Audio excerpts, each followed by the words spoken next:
Hello everybody and welcome to today's video, or welcome back to the channel. I wanted to talk to you for a few minutes about the narcissist delusion, their fantasy.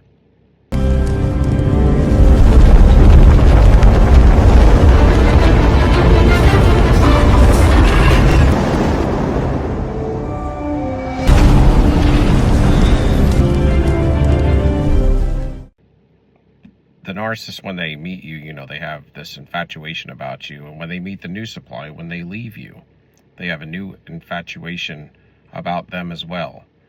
And when they discard you, they have to come up with another delusion to devalue you and to forcibly make you all bad and make that new supply all good. Because when an individual like the narcissist wants to go to a new form of supply because they are either enticed, or they have more to give, or they have something new to give, or they want a new experience, or you're out of fuel, or whatever. They want to have intercourse with them for whatever their lustful desires are. They have to convince themselves that you are all bad now. When they were in the relationship with you, you were the golden child. It's kind of like your mother or whoever your caregiver was had a golden child and a scapegoat or a black sheep. So now you're the scapegoat when they're discarding you, and the new supply is the golden child. And then when they jump to them after destroying you, so they devalue you for a long period of time, right? And then they do that hot and cold, and then they discard you, which is to destroy you. Because when they do discard you, then all the stuff they devalued you for and breadcrumbed you, poked you about, now it all comes out. All the anger, all of the rage, all of the devalued state, all of the wording, all of the evil that's inside of them, it just spews out. Maybe you might have accepted some of it, but I think for the most part, most people are able to, you kind of know there's something going on there. You can't really take all that stuff serious. I don't know how much that I ever did, maybe in the very beginning, but what I took serious was more of the little pokes that I'd get on a daily basis, more than at the end when they would just spew out all this anger, hate, and rage about how crappy you are. After, just a few months ago, you were telling me that I was the best thing since sliced bread. But, they rationalize to themselves that maybe you played them. Or you're not perfect, and that's how you get poked at every day. But nobody's perfect, and that's what they're always searching for, is this perfect. Perfect. Without even trying. Inside themselves, they could have a nice outer shell, but inside themselves, they're garbage. And then they want perfection. And it's just like a narcissist. The narcissist wants to be a CEO of a company, but they don't want to put in the work. They don't want to do anything. But they don't want to work on a talent. It's just they're so delusional. When you wake up to this and you start to realize this is a huge delusion for them, in the case of the narcissist, they just chose a path of disgust. It's known as a personality disorder. It's not technically a psychological disorder. I think my whole point of this video is when you grow up in these families, as much as they become delusional, and where the enemy always gets you is when you get into a state of fantasy. That's a fantasy. When you drink all the time and you're getting drunk all the time, that is a fantasy. When you're doing illegal drugs and stuff, or legal ones, it's a fantasy though. That's my point. Anything that takes you out of reality becomes a fantasy. It becomes a fantasy because it's not real. It's imitation, and it's able to take your mind away. And that's why I think it says in the Word a lot of times to be sober and vigilant. Because it's one thing to be sober, but then you could still be simple-minded and be used, right? When you people please, or you let people take advantage of you, like we did. So you want to be sober and vigilant. And like somebody dropped a scripture from Matthew, and it was talking about being, you're a sheep, but you got to be as shrewd as a serpent or something like that. It was pretty good. And that's true. You have to be as wise as a serpent. I think this is another translation. It's to be as wise as a serpent, as gentle as a dove. And that's the idea. You want to be gentle, but at the same time, you got to be vigilant and you got to be on point to be as sharp as a serpent. Because if you don't know the ways that they operate, then they will get you. And God wants you to be prudent about these things. When they love bomb you, you got to give them the benefit of the doubt. That, in my opinion, is the very beginning of the fantasy starting. If you were doing a marathon or something, that would be where the whistle's blown when you start running. Now you're in the beginning of the fantasy. The beginning of the takedown starts on date number 1, love bomb, and it says, you got to give them the benefit of the doubt when you get that in your head. Because right away you're getting red flags. They're tense. You're kind of stressed when you first meet the narcissist. You're under a form of anxiety already because that spirit is evil and it's around you. Now, you could pawn it off as butterflies. It just means you're in the presence of the narcissist. Or you could pawn it off as, I was nervous because I was meeting somebody new for the first time. But that shouldn't be the case. It's because your spirit rejected that individual, was trying to tell you something, your intuition. It was trying to tell me stuff, allows me to rewind back to that moment in time and have those feelings experienced again. I can backtrack all the way up to that moment in time. Tell me in the comments, because how my mind thinks, I remember a whole visual. I usually remember dates, or at least the month and the year or the time period. It could be years and years. Because I remember the whole scenery, the weather, what we ate, what we drank, what we talked about, how cold it was, all of that. What kind of car you were driving, where you parked, where you went. I wonder if that's an empathic thing or if that's just generally humanity. But I guess I get these visuals. I have these visual pictures and this time, you know.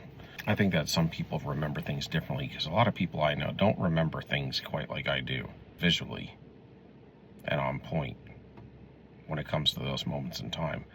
So I'd like to know in the comments. But anyway, what I'm getting at is you are susceptible, and until you wake up to this curse, this spell that you've been under since childbirth due to these generations and this family you grew up in, you are in and out of a fantasy.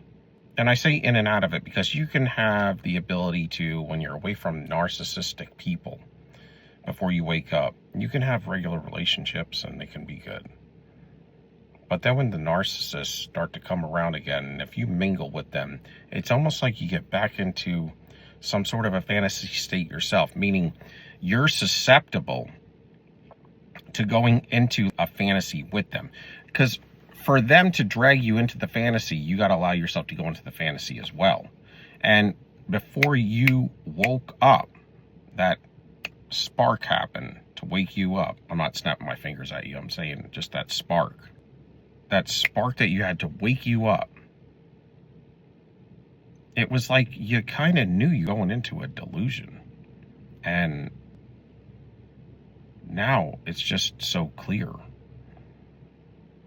What keeps you from going into a delusion is either your intuition is on point or you know the Lord and you have a discerning of spirits.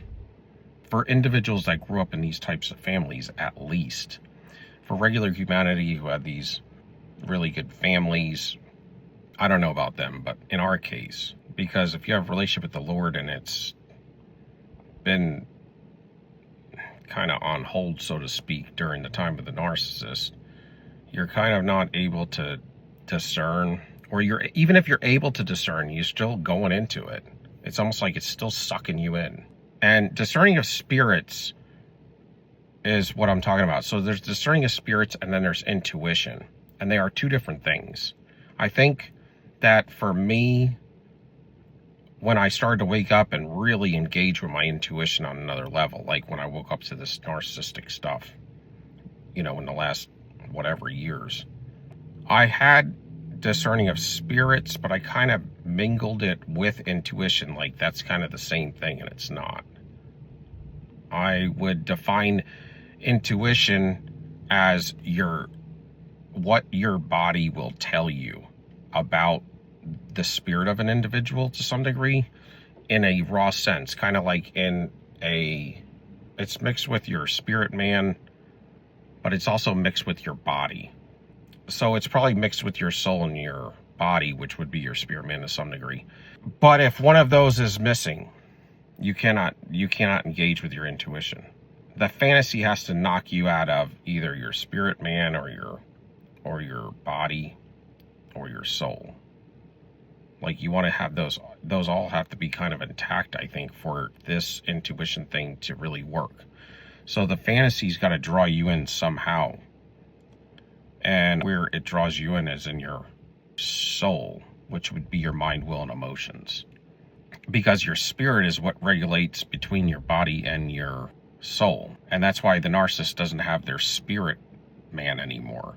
So they just have body and soul, which is all flesh now. Because the spirit is what keeps the flesh and the body in control. If the spirit man is healthy, it has to take over from the mind, will, and emotions and the flesh, which is the body, and control it. That's your higher self, and that's your relationship with the Lord. But they've lost that, so why they just have their body, their mind, will, and emotions that has to look outward because they have demons inside. With that, they lose their 9 fruits of the Spirit and their spirit man and their inner voice. But what I'm saying, and discerning of spirits, is to know, like, you know a saved individual from an unsaved individual. As much as people say, well, I don't want to judge. I mean, you don't really judge. But what I found is when you're saved, you can talk about the Lord all day long because you know him. And when you're around other people that claim to be Christian, they a lot of times don't know when they got saved, or they'll say they got saved a long time ago or when they were little. And I heard a pastor say once, and he's right, that that's fishy. Or when you don't know the exact, at least, month and year when you got saved, then I question whether you got saved or not. Because you could say that prayer all day long, or there's not even a prayer to say. It's just, talking to the Lord. But there's a lot of people that say they're saved Christians and they can't talk about the Lord. And so that tells me that you may be a good individual, but you're misunderstood maybe. Because the church is just telling you to say some prayer and you're going to be saved. And that's not the case. You will have an experience, a major experience, when you meet with the Lord. And it'll also cut through your pride and jealousy and all of those things that are born into the sin that we were born into, the seed of the sin that we were born into. Just from humanity, Adam and Eve and all of that, whatever, all of our bloodline is intertwined with sin when we're born. And that's why we need Christ, right? So if somebody can't talk to you about the Lord, then they at least are a non-believer. And I used to think discerning of spirits was just to know what an evil person was. But I think it's a lot of times to know the people that are in the camp. The people that know his voice, and he knows yours. But that's a little bit about the fantasy, in my opinion, because we're dealing with spiritual stuff here. I know a lot of you guys on my channel, if you're on here because you agree that this is spiritual, or there's a spiritual component to it, major. And so I like to talk on it on a spiritual aspect because I am telling you the truth, and that's what I'm always going to bring to you. And what I've dealt with, what I've seen, it's wholeheartedly. If there was a higher percentage than 100%, I'd tell you it was higher than that, because I have no doubt in my mind, for the things that I physically seen that were spiritual in the physical realm, the things I dealt with, and the evil. I mean, when you've dealt with the raw demon, or you've seen them, or if you ever heard demons speak before, it'll send a shrill up your spine, y'all. It's not from this dimension. And it's not a place that you want to go when you die this physical death. So I guess what I'm saying is that when you wake up to this narcissism thing and you get your intuition on point and your relationship with the Lord right, you have a couple of fail-safes that keep you from ever going into a fantasy again. That's why you're not susceptible anymore. In the case of most people, their intuition is what shakes them awake. But that's why I always say, if we were walking right with the Word and with the Lord, we wouldn't have gotten this situation either, because if our intuition wasn't awake, we still would have had the discerning of spirits. And I felt that. And that's why I knew I was with an empty shell, an empty host of a person. I remember this on hindsight, but it was really fogged up, because I walked right through it and all the red flags. And I almost knew to some degree a little bit that I was going into this last one.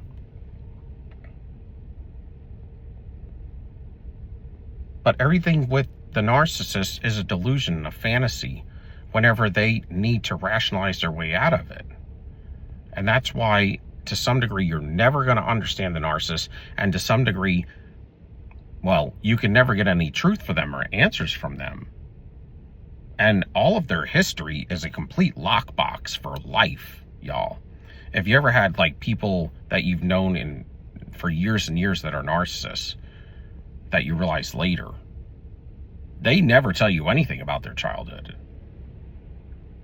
And it's always a blame shift away or a victimhood mentality that gets you to just quit or rage.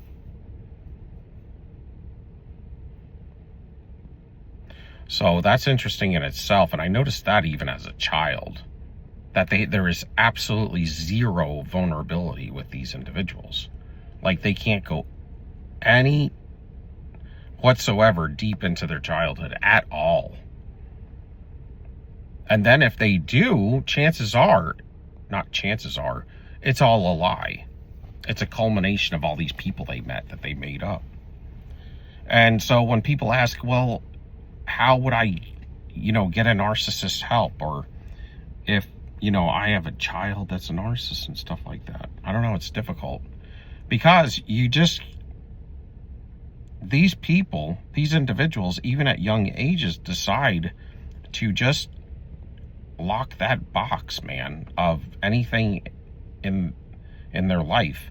It's like there is nobody getting into their history, period, unless they were there.